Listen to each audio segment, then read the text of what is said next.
स्वामी समर्थ. स्वामी कृपा ज्योतिष मध्ये मी भास्कराचार्य मंजुषा जोशी आपलं हार्दिक स्वागत करते। आज आपण समजून घेत आहोत वृषभ राशीच्या जातकांना संपूर्ण मे महिना कसा राहणार आहे। या मे महिन्यामध्ये तुम्हाला कोणतं महत्त्वपूर्ण कार्य करायचं आहे, कोणत्या बाबतीमध्ये शुभ संकेत आहेत। या महिन्यामध्ये एका मोठ्या ग्रहाचं परिवर्तन होत आहे, ते म्हणजे गुरुदेव। मग या गुरुदेवांचं महापरिवर्तन घडल्यानंतर तुमच्या जीवनामध्ये सुरुवात कशी होणार आहे या महिन्याची, तीही आता आपण समजून घेणार आहोत। चला तर मग माहितीला सुरुवात करूयात। लग्नस्थानापासून आपण माहिती सुरुवात करतो। लग्नस्थान काय दर्शवतो? तुमचा आत्मविश्वास।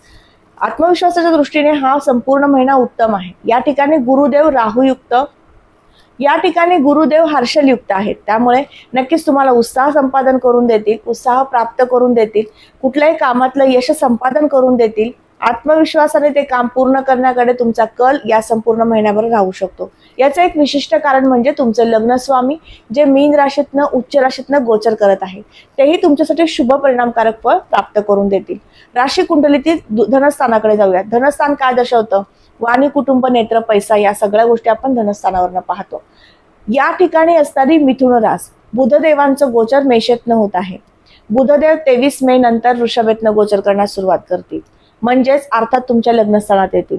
23 मे पर्यंत तुम्हाला संचयाकडे पैसा कमी जाणं, खर्च होणं असे काहीसे अशुभ परिणामकारक फळ मिळू शकतं।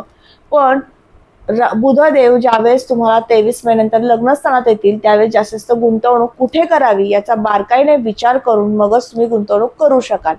म्हणून एक सल्ला तुम्हाला देऊ इच्छिते, मोठ्या गुंतवणुकी करायच्या असतील तर नक्कीच या महिन्यामध्ये 23 मे नंतर करा, अतिशय शुभ परिणामकारक फळ तुम्हाला समोर येईल। मे पर्यंत थांबता येत नसेल तर प्रत्येक गोष्टीचा बारकाईने विचार करून मगच निर्णय घेणं आणि त्या ठिकाणी गुंतवणुकी करणं या सगळ्या गोष्टी सांभाळायच्या आहेत। राशी कुंडलीतील तृतीय भावाकडे जाऊयात। तृतीय स्थान काय दर्शवतं? तृतीय स्थान तुमच्या जीवनामधील परिश्रम दर्शवतं, कीर्ती आणि प्रसिद्धी दर्शवतं। स्थानामध्ये असणारी कर्क रास आणि या ठिकाणी मंगळदेवतेची उपस्थिती आहे। मंगळदेव निश्चित जेव्हा तृतीय भावातनं गोचर करतात त्यावेळेस अधिक परिश्रम घडवतात, अधिक कार्यक्षम तुम्हाला करण्याचा प्रयत्न त्यांचा असतो। काही अंशी तुम्हाला कामामध्ये अस्थिरता नक्कीच ते देऊ शकतात, पण कामे करण्यासाठी प्रवृत्त करण्याची जी सुरुवात असते ती नक्कीच तुम्हाला या महिन्यात दिसून येणार आहे। 18 मे पर्यंत राहू देवांची पंचम दृष्टी तुमच्या तृतीय स्थानावर येणार आहे, त्यामुळे मीडिया क्षेत्रातलं तुमचं काम आहे, तुम्ही युट्यूबर आहात, काउन्सिलर आहात, त्याचबरोबर तुम्ही कला क्षेत्रातलं काम करताय, या सर्व वर्गांसाठी एक विशिष्ट संधीचा काळ राहू देव नक्कीच आणून देऊ शकतात आणि त्या कामामध्ये तुम्हाला गती प्राप्त करून देऊ शकतात। हे शुभ परिणामकारक फळ तुम्हाला आता नक्कीच मिळू शकतं 18 मे पर्यंत। 18 मे नंतर मात्र राहुदेव तुम्हाला कशी कृपा करणार आहेत ते समजून घ्यायचं, त्यासाठी एक विशिष्ट व्हिडिओ केला आहे, नक्की तुम्ही तोही पाहू शकता। बरोबर आपण पंचम स्थानाकडे जाऊयात। पंचम स्थानावर आपण शिक्षण, संतती, प्रेम, प्रणय पाहतो। या सर्व दृष्टीने विचार केला तर या ठिकाणी बुधदेवतेची रास आहे। बुधांचं गोचर मेष राशीतनं होत आहे। 23 मे पर्यंत बुधदेव तुम्हाला शिक्षण क्षेत्रामध्ये काम करणाऱ्या वर्गासाठी अतिशय शुभ संकेत आणतील। तुम्ही शिक्षक वृंद असाल तर, त्याचबरोबर तुम्ही शिक्षण घेताय, विद्यार्थी वर्ग आहात, तुमच्यासाठी नवीन कोर्स ऍडमिशन घ्यायचं असेल तर 23 मे नंतर तुमची इच्छा जागृत होऊ शकते किंवा तुम्ही त्यातलं ऍडमिशन घेऊ शकता। तुमच्या अभ्यासक्रमाला गती प्राप्त होऊ शकते। नवीन फॉर्म फिलअप करायचं, ऍडमिशन घ्यायचंय कुठल्याही कोर्ससाठी, नक्की घ्या, त्यासाठी सुद्धा शुभ संकेत तुम्हाला या महिन्यात दिसून येतील। कला क्षेत्र, वाणिज्य या क्षेत्रामध्ये शिक्षण घेणाऱ्या वर्गाला किंवा या क्षेत्रातलं शिक्षण अर्जित करणाऱ्या वर्गाला अतिशय शुभ संकेत आहेत। त्याचबरोबर संतती सौख्यासाठी सुद्धा हा महिना उत्तम आहे। प्रेम प्रेमाचे संकेत सुद्धा उत्तमरित्या मिळतील। षष्ठ स्थानाकडे जाऊयात। रोग आणि शत्रूंचं 6वं घर आहे, त्यामुळे षष्ठ स्थानामध्ये असणारी शुक्रदेवतेची रास आणि शुक्रांचं गोचर मीनेतनं होत आहे, त्यामुळे हा महिना त्वचा विकार उद्भवू शकतात। मोठ्या स्वरूपातील आजारपणाच्या तक्रारी नक्कीच नाही।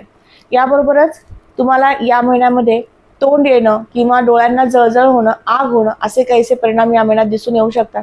मोठ्या स्वरूपातील या तक्रारी नक्कीच नाहीत, पण अल्प प्रमाणात हा त्रास तुम्हाला नक्कीच घडून येऊ शकतो। शत्रुपीडा सुद्धा संभवत आहेत, अगदी अल्प प्रमाणात, कारण राहू देव हे शुक्रयुक्त आहेत, त्यामुळे जुने एखादे वाद उफाळून येणं आणि पुन्हा त्या वादाच्या प्रसंगांना तुम्हाला सामोरं जावं लागणं असे काहीसे अशुभ परिणाम प्राप्त होऊ शकतात। नक्की काळजी घ्या। यासाठी काय उपासना करायची आपण व्हिडिओच्या शेवटी पाहू। सप्तम स्थानाकडे जाऊया। सप्तम स्थानावर आपण जोडीदाराचं सौख्य पाहतो। वृश्चिक रास आणि मंगळदेवतेचं गोचर हे कर्केतनं होत आहे, तृतीय भावातनं, त्यामुळे मंगळदेव तुम्हाला जोडीदाराचं सौख्य प्राप्त करून देतील। त्यांच्या जीवनामध्ये एखादं विशिष्ट त्यांनी काम केलेलं आहे आणि त्यांना एखादा गुणगौरव प्राप्त होत आहे, त्यामुळे तुम्हाला त्या आनंदात सहभागी करून घेतात। असा उत्तम आनंदाचा क्षण सुद्धा तुम्हाला या महिन्यात नक्कीच दिसून येणार आहे। नवीन नोकरीची संधी प्राप्त करून देण्यासाठी शुभ संकेत या महिन्यात आहेत। त्याचबरोबर इंजिनिअरिंग क्षेत्रातलं शिक्षण पूर्ण झाले, नवीन नोकरीच्या संधीमध्ये तुम्ही आहात, नक्कीच तुम्हाला ती संधी प्राप्त होऊ शकते। या ठिकाणी असणारी शनिदेवतेची रास, शनिदेवतेचं गोचर लाभात नव्हते, त्यामुळे तुमचा व्यवसाय जर कन्स्ट्रक्शन संदर्भातला असेल, लोखंड, कागद, कापड, द्रव पदार्थ, गोड पदार्थ या संदर्भातील असेल तर तुमच्या सगळ्यांसाठी संमिश्र स्वरूपातील यश, लाभ प्राप्त करून देणारी स्थिती या महिन्यात सुरुवात होत आहे। याबरोबरच ज्यांचा खरेदी विक्री संदर्भातील व्यवसाय आहे त्यांच्यासाठी अतिशय शुभ परिणामकारक फळ शनी महाराज देतील। याबरोबरच लाभाची स्थिती अतिशय शुभ आहे। राहू देव शनियुक्त लाभस्थानात आहे, त्यामुळे काही अंशी पैशाला कुठेतरी ब्रेक लागू शकतो, इन्कम सोर्स वाढतोय आणि अचानक कमी झाला, असे काहीसे अशुभ परिणामकारक फळ जर तुम्हाला मिळत असेल तर नक्की चेक करा तुमच्या कुंडलीमधील राहू देवांची स्थिती काय आहे। पण हा कालावधी जास्त मोठ्या स्वरूपातील नाही। 18 मे नंतर ही परिस्थिती बदलणार आहे। परिवर्तन 18 मे नंतर राहू देवांचा निश्चित आहे, त्यामुळे तुम्हाला उत्तम शुभ फळे राहूदेव 18 मे नंतर देणारच आहे। पण या महिन्यामध्ये सगळ्यात महत्त्वपूर्ण ग्रहाचं परिवर्तन होत आहे, ते म्हणजे तुमच्या राशी कुंडलीतील लाभेश गुरुदेव। गुरुदेवांचं गोचर 14 मे नंतर तुमच्या राशी कुंडलीतील धनस्थानातून होण्यास सुरुवात होईल, म्हणजे तुमची धन वृद्धिंगत करून देणारी स्थिती उत्तमरित्या सुरू होईल। तुमचे ते लाभेश आहेत, त्यामुळे लाभस्थानाची फळे मोठ्या स्वरूपात देतील, प्रमोशनचे योग आणतील, कीर्ती प्रसिद्धी प्राप्त करून देतील, परिश्रमांना योग्य यश प्राप्त करून देतील। म्हणजेच गुरुदेव तुमच्यावरती कृपा प्राप्त करून देण्यासाठी 14 मे नंतरचा कालावधी अतिशय शुभ आहे। यानंतर तुम्हाला गुरुदेवांचं बळ आहे का?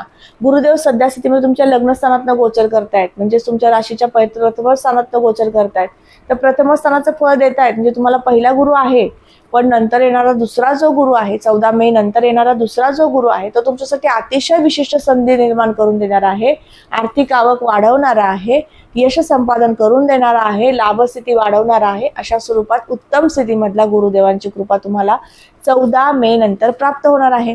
मग ती मिळवायची आहे, खर्चावरचं नियंत्रण राखायचं आहे। काय कराल तर दत्त महाराजांची उपासना तुमच्याकडनं होणं आवश्यक आहे। दर गुरुवारी दत्त मंदिरात जायचं आहे किंवा स्वामी समर्थांच्या मंदिरात जायचं आहे। तुमचं इष्टदैवत जे आहे त्याची तुम्हाला उपासना करायची आहे आणि गुरूंची कृपा प्राप्त करून घ्यायची आहे। दर गुरुवारी दत्त मंदिरात जाऊन दर्शन केल्यानंतर तुम्हाला विशिष्ट समाधान प्राप्त होईल, कामामध्ये गती प्राप्त होईल आणि प्रत्येक कार्य उत्तमरित्या तुमच्याकडनं पूर्ण होईल। हे शुभ परिणामकारक फळ तुम्हाला नक्कीच मिळू शकेल। याबरोबरच या संपूर्ण महिनाभर तुम्हाला जास्तीत जास्त गायन, वादन, नृत्य, कला क्षेत्रामधलं काम करायचं आहे, तर यासाठी सुद्धा गुरुदेवतेची कृपा तुम्हाला प्राप्त करून घेणं आवश्यक आहे। कारण गुरुदेव शुक्रदेवांच्या राशीतनं गोचर करतात, जी कला क्षेत्रामध्ये काम करण्यासाठी शुक्रदेवांचं आपण गोचर पाहत असतो। गुरुदेव शुक्रदेवांच्या राशीतनं आणि शुक्रदेव गुरुदेवांच्या राशीतनं करणारं हे अन्योन्य योगाचं गोचर 14 मे पर्यंत तुम्हाला विशिष्ट प्रसिद्धी, नेम फेम प्राप्त करून देऊ शकतं। त्यामुळे नक्कीच गुरुदेवांची उपासना तुम्हाला करायची आहे। ज्यांना विवाह करायचा त्यांच्यासाठीचे ग्रहमान कसे आहे हे जर पाहायचं असेल तर तुमची जन्मलग्न कुंडली तपासून घेणं आवश्यक आहे। तुम्हाला गुरुदेवतेचं बळ आहे का आणि गुरुदेव पुढील राशीमध्ये परिवर्तित झाल्यानंतर बळ आहे का हे पाहू शकतो। तर अशा दोन्ही अनुषंगाने विचार केला तर राहू देवांचं, केतुदेवांचं आणि गुरुदेवांचं परिवर्तन या महिन्यात घडतंय।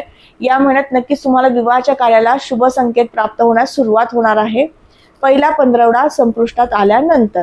त्यामुळे विशिष्ट उपासना करा, दत्त महाराजांची उपासना करा, आनंदी राहा, स्वामी समर्थांची सेवा करा। पुन्हा भेटूयात अशाच महत्त्वपूर्ण माहितीसह।